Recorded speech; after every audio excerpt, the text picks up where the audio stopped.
Hello friends, আসসালামু আলাইকুম। কেমন আছেন সবাই? বাইরে প্রচণ্ড বৃষ্টি হচ্ছে, আর এই রকম বৃষ্টির দিন মানেই হচ্ছে খিচুড়ির দিন। খিচুড়ির রেসিপি আপনাদের সাথে আর কি শেয়ার করব। খিচুড়ি তো সবাই রান্না করতে পারি টুকটাক। তাহলে চলুন খিচুড়ি রান্না করতে করতে কিছু আষাঢ়ে গল্প করা যাক। আষাঢ়ে গল্প কথাটা কোত্থেকে এসেছে আমি আসলে জানি না, আমার ধারণা এটা এসেছে আজারে গল্প থেকে। আজকে কিছু আজারে গল্প শোনাই। পুলিশের চাকরির ইন্টারভিউ চলছে, সেখানে 3 জন পরীক্ষক পরীক্ষা নিচ্ছেন। তো প্রথম যে ব্যক্তি এলেন তাকে সহজ একটি প্রশ্ন করতে চাইলেন অফিসার। বললেন, ধরো তুমি বাজারে গেলে আপেল কিনতে, 1 কেজি আপেলের দাম 100 টাকা হলে তুমি 100 গ্রাম আপেলের দাম কত দেবে?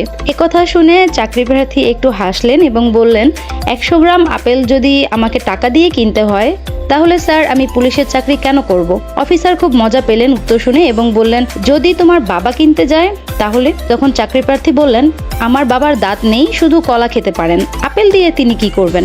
এবার আরেকজন অফিসার জিজ্ঞেস করলেন, আচ্ছা ঠিক আছে, যদি তোমার ভাই কিনতে যায় তাহলে? চাকরি প্রার্থী বললেন, স্যার আমার ভাই যদি 100 গ্রাম আপেল কেনে তাহলে অযথা 1 কেজির দাম কেন জিজ্ঞেস করবে? 100 গ্রামেরই দাম জিজ্ঞেস করবে। এবার তৃতীয় অফিসার জানতে চাইলেন, ঠিক আছে, যদি সাধারণ কেউ কিনে? চাকরি প্রার্থী বলল, সাধারণ মানুষের কি আপেল কেনার সাধ্য আছে স্যার? কিনলে পয়সাওয়ালা কেউ কিনবে। প্রথম অফিসার বললেন, আচ্ছা ঠিক আছে, যদি পয়সাওয়ালা কেনে তাহলে? তখন চাকরি প্রার্থী বলল, পয়সাওয়ালা কেউ যদি কেনে সে কি আর 100 গ্রাম কিনবে? সে কম করে হলেও 2 কেজি কিনবে। এবার 3 জন অফিসারই বেশ বিরক্ত হয়ে গেলেন। প্রথম অফিসার বললেন, সামান্য আপেল নিয়ে তুমি এত কথা কেন বলছো? এবার চাকরি প্রার্থী উত্তেজিত হয়ে বলল, স্যার আপেল মোটেই সামান্য কোনো ফল নয়। 4টে আপেল পৃথিবী বিখ্যাত। প্রথমত, একটা আপেল আদম খেয়েছে বলে আমাদের এই দুনিয়ায় আসতে হয়েছে, নইলে আমরা থাকতাম বেহেশতে শান্তিতে। দ্বিতীয় আপেল হলো নিউটনের আপেল।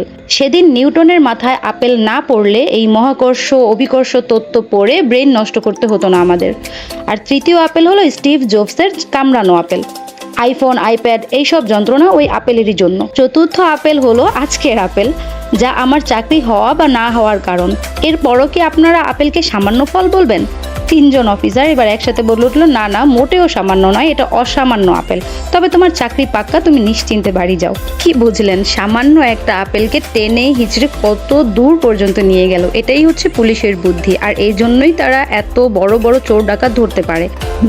তবে সব পুলিশ কিন্তু চালাক হয় না, কিছু কিছু বোকা পুলিশও আছে। যেমন সেদিন এক লোক হেলমেট ছাড়া বাইক নিয়ে বেরিয়ে গেছে।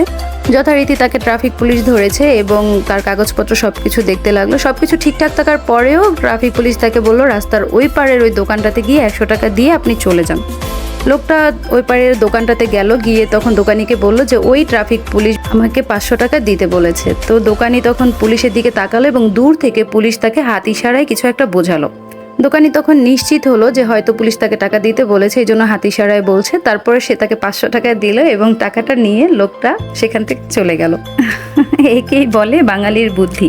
তো গল্প করতে করতে আমার খিচুড়ি রান্নাও হয়ে গেল। আমার রান্না এবং আমার গল্প দুটোই আপনাদের কাছে কেমন লাগলো অবশ্যই কমেন্ট করে জানাবেন, এবং প্লিজ আমার চ্যানেলটি সাবস্ক্রাইব করবেন, লাইক করবেন অ্যান্ড আমার পাশে থাকবেন। Thank you.